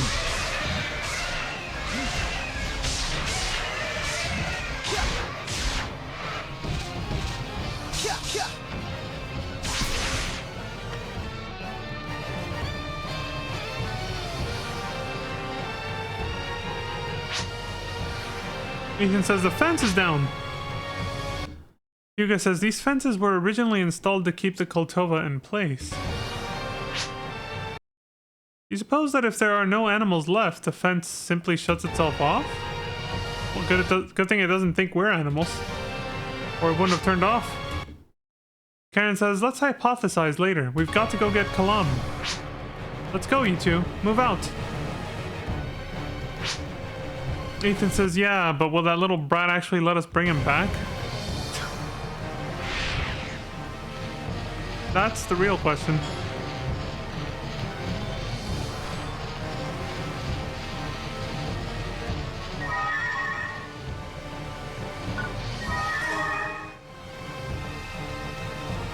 Dun, dun, da-da-da-da-da-dum.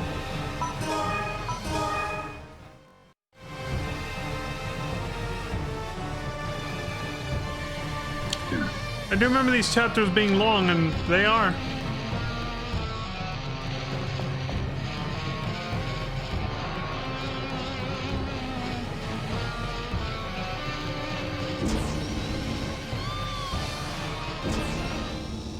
You saw how long that first one was back on the Guardians Colony, so...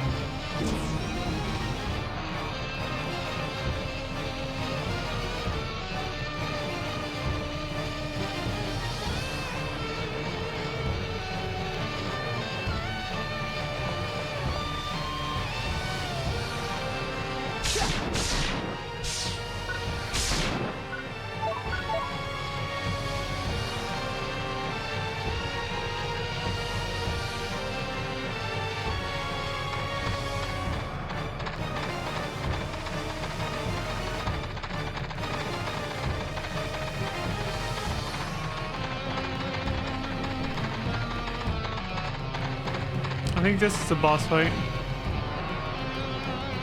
No? Still more ads. That bastard kid just locked us in again. He tricked us. Son of a bitch! He baited us, man. Oh, we got Distovas now. Upgraded Coltovas.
Just speed through this.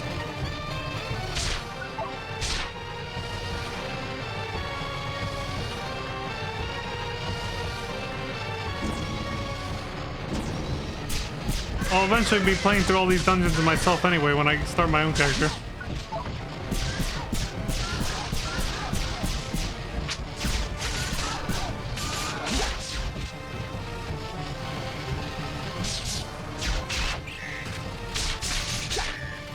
Their spawn-in animation was them marching in slowly, single file lines.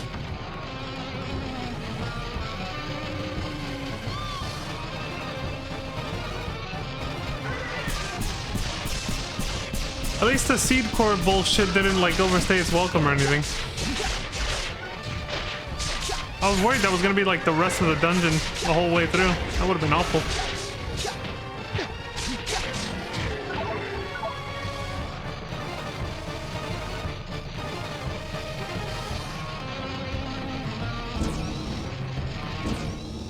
Block C2.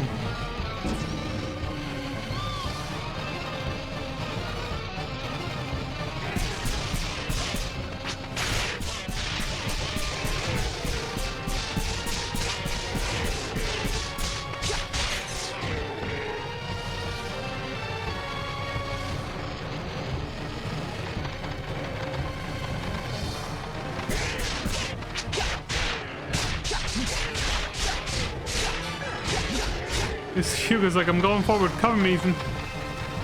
Making a move. Shit, probably need a key for that.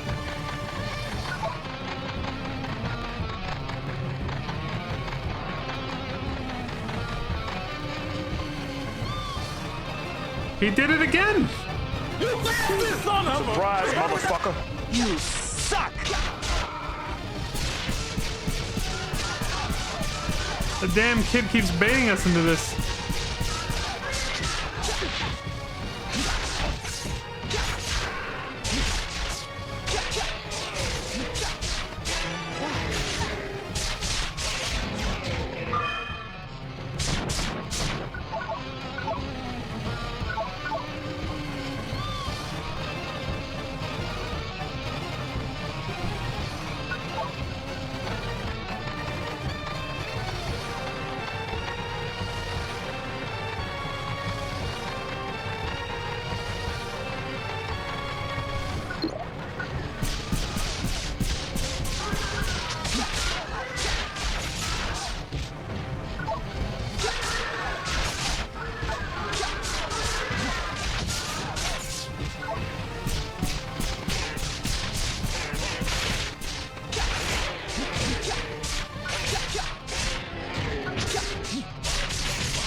Block C3. Okay, I think we're actually at the boss now.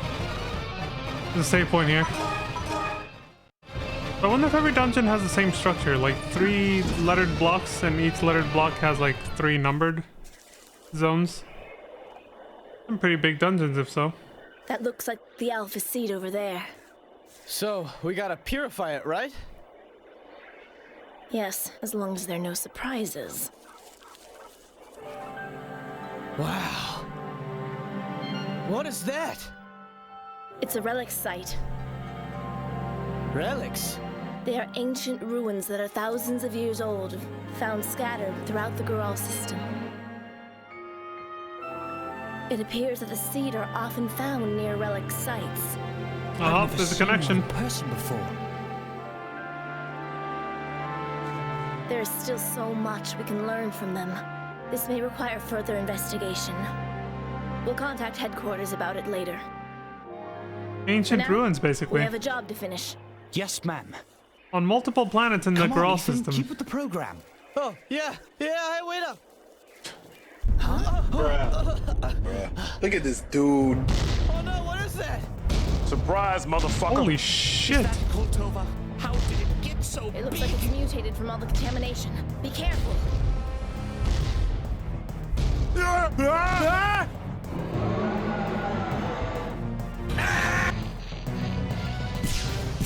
I'll start. We got the boss fight.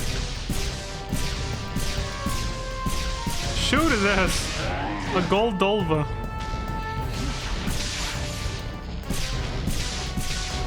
Level 13. He's just strafing backwards and shooting him. I think I remember that. Yeah, that's definitely the better strategy because, like, if you try to use melee a lot, you end up getting hit by that quite a bit. Or that. Uh oh, paralyzed. I got poison!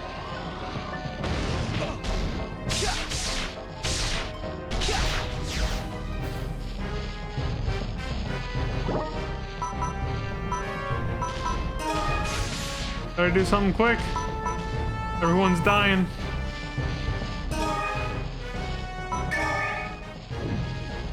You definitely gotta add items like that to the palette to use in an emergency.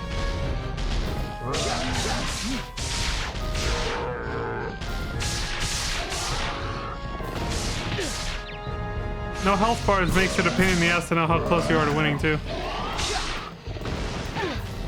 And when I played Phantasy Star Online on GameCube, there was no health bars for enemies either. That was something I barely saw on Affinia. But I don't know if it was a Blue Burst feature or something they added.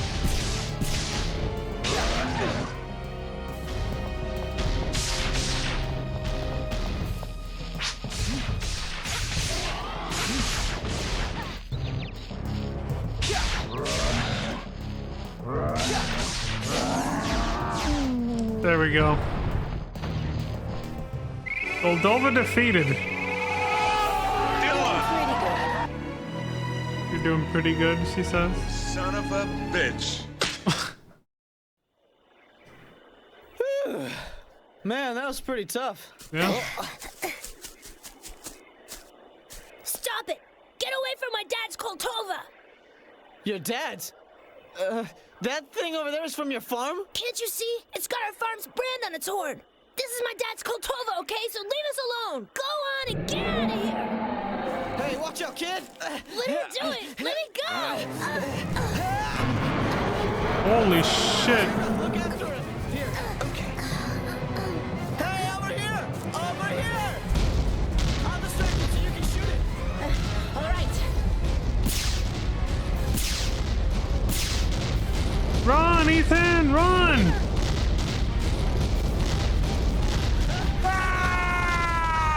Literally, with the subtitles. Oh, fuck!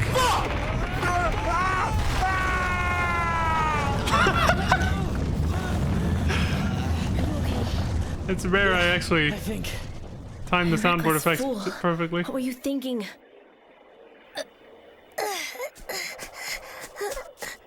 Oh, he's fucked. Squished. Kalam! Look, someone's glad to see you. I can't thank you enough for this. Oh, don't worry about it. It was nothing. Didn't look like nothing to me. Huh. It's dangerous to wander off like that. I was so worried. I promised my dad that I'd protect his Koltovas, but that's something a Cass would never understand. No. Hey, Kalam, wait! You might need some help there, Ethan. Kalam. Damn. That's kind of rough. It was foolish of me to think I could take the place of his parents. But I don't know what to do now.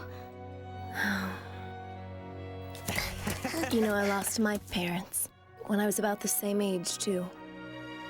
At the time, I felt like I was all alone in the world. It was almost too much to bear. But with the help of people who supported me, I was finally able to get on with my life. Kalam's sad and alone. He doesn't know how to deal with it. He's pushing you away because he's confused and angry. Kalam needs someone who loves him. It doesn't matter whether you're a caste or not. What matters is making sure Kalam knows he's not alone. Damn, that got me. That was, yeah, that was some real talk right there. I don't need anyone. Let me go. What are you doing? Let go of me, stupid. But I promised Mr. Ryman. I promised your dad would look after you.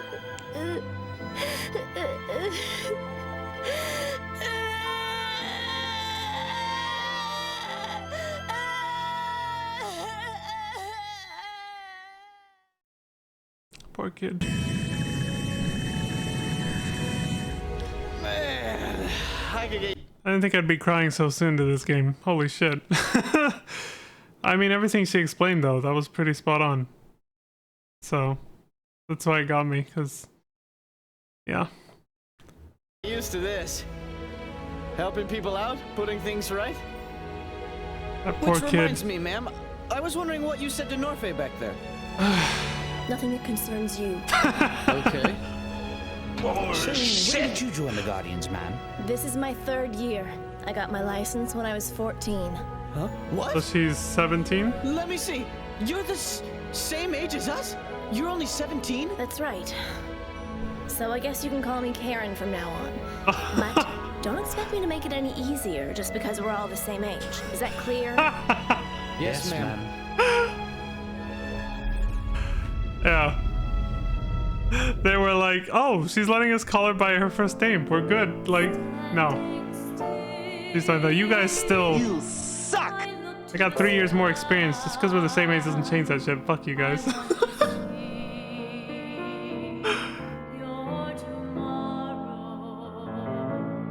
It's just like Final Fantasy VIII. I think most of those characters are like 17, between 17 and 18, right? I think Quista's being the oldest. She's 18. Or something like that.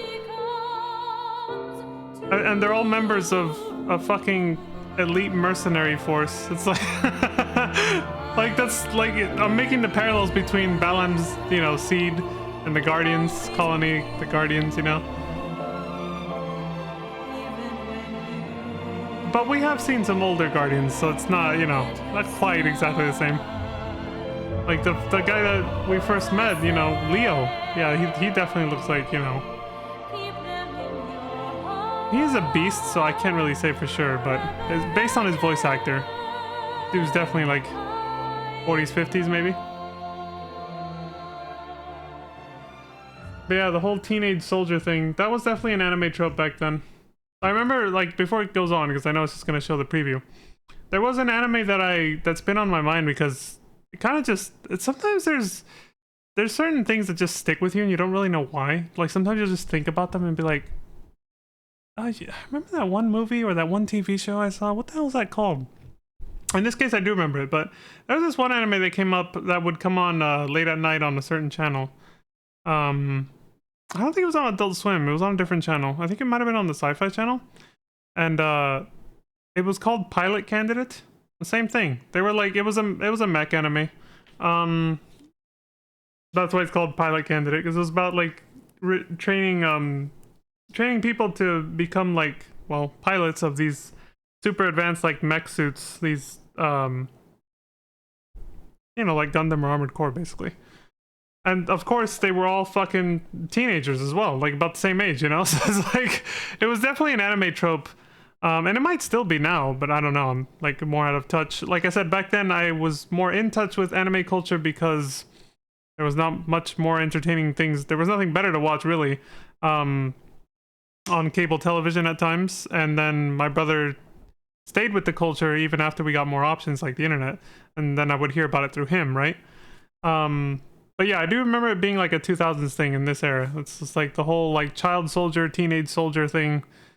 You know, they become like these elite soldiers. It's always teenagers though, you know? Like that was always the big trope. And his companions, together with the archaeologist Dr. Okay, so this is kind of weird. This is like, it's almost the same exact edit as we saw last time. I'm starting to wonder if it's actually an edit or if or maybe they're playing this on an emulator and there's a bit of a bug with it. Because like the preview just starts with him mid-sentence. Like, there's a chunk missing. And it happened last time, too. Look. And his companions, together with the archaeologist Dr. Dorson, He's already head to talking. the relics, only to find a Daragon's nest. What terrible secrets do the relics hold? And what does Dr. Dorson know? And who is the mystery man that reveals himself? Next time on Phantasy Star Universe, Relics. Dr. Dorson, is that the name? Well, we've reached the end. Exactly 2 hours. Thanks to the speed ups I did. We got to finish this chapter in the time frame I wanted. I wanted to do a 2-hour stream. Actually, I would have preferred doing 3 hours, but I started kind of late. But even if we had, I would have stopped here anyway, because now originally I was planning to do this before the stream, not after. But then I was thinking I might do it after. But either way I can't because it's just too late. I was gonna do an hour of grinding on PSO. But I gotta get ready for bed now, so that won't happen now. I'll try to do that tomorrow, but yeah, this week has just been a little fucked for me. My schedule's just been a little fucked this week because of the fact that daylight savings caught me by surprise. I completely forgot it was this last Sunday and I wasn't ready for it. So yeah, it's just my schedule's just been fucked this week because of that. My sleep schedule, everything. My whole day schedule basically has been fucked. So my streams have been starting a little later as usual again, like they were before I became consistent. Fucking daylight savings ruined my streak. So yeah, I wanted to get an extra hour of stream time in for PSO, you know, to keep grinding to level 200 on that game, but not gonna happen now. So I'll try to squeeze that in tomorrow. I'll try to at least get 1 hour a day so we can keep a good pace, because even just 1 hour a day, it's gonna take a while. Like, it's gonna take a very long time to get to 200 doing that. So I want to try to keep at least an hour a day, because if it's just like 1 hour a week, we ain't getting there for like 10 years. It's gonna take too long. I think the Affinity servers will probably shut down before we can get close if we go that slow. So I'm gonna try to do an hour a day. But yeah, today it got away from me, so I'm not gonna be able to. So this is where we'll wrap up this stream. I'll let the intro play for the next chapter, and then I'll pretty much bounce out. So, and then we'll start from this point here. Let's see, 2:58. Next stream tomorrow. In a faraway galaxy, here we go. lies a sun orbited by three Epic planets, anime intro music the incoming Graal again. System. Or anime intro, A I should place say. inhabited by humans and their creations, castes, numens, and beasts. For 500 years, there was war among the races, a seemingly never-ending conflict.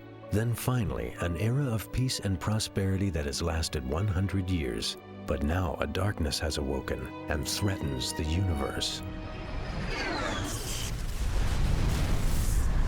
Just decimates that tree and everything else around it.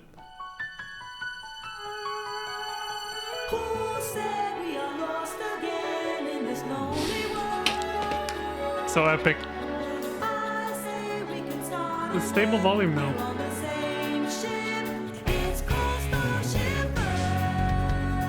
Not Spaceship Earth, Starship Earth. Same thing, but it sounds a little bit more epic, you know?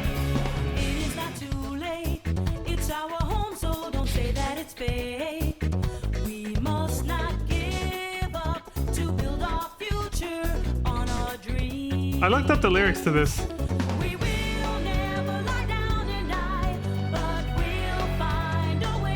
It's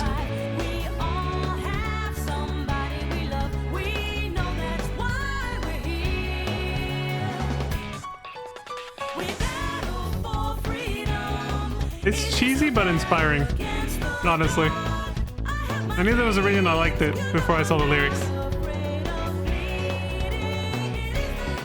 It's a good song. This is the shortened version, by the way. The full version of the song is 3.5 minutes. I found it on Spotify, so that's how I know. It's the full version, just adds like a little bit extra right there where it ends here. It's kind of neat though. I like it. And yeah, like I said, I listened along with the lyrics and I was like, you know what? It's cheesy, which is in fashion for this era of anime and anime intros. But at the same time, it's inspiring. I like it. I like I like what the lyrics say. It's nice. So, there we go. Alright, folks. Well, that's all from me for now. Oh, of course. Hold on. How do you do this? Oh no, don't do it from here because Streamlabs OBS is garbage with this kind of thing. But of course, one of these, you know, fucking idiots had to show up before I could end my stream during my outro. There, get the fuck out of here. End. Anyway, that's all from me for now. Like I was saying before that fucking bot came in advertising bullshit. As always, thank you very much for watching. I appreciate the support across Twitch and YouTube wherever you decide to watch. And I'm starting to pull up the menu to look up somebody to raid. But yeah, as I always say, please take care of yourselves. Look after each other. Stay safe. Don't die. And until next time, I hope you all have a wonderful morning, afternoon, evening, and good night. And I will see you all next time. Peace. And I'll go ahead and let the outro loop for as I look for somebody to raid as well. So, yeah, take it easy, everybody. Bye.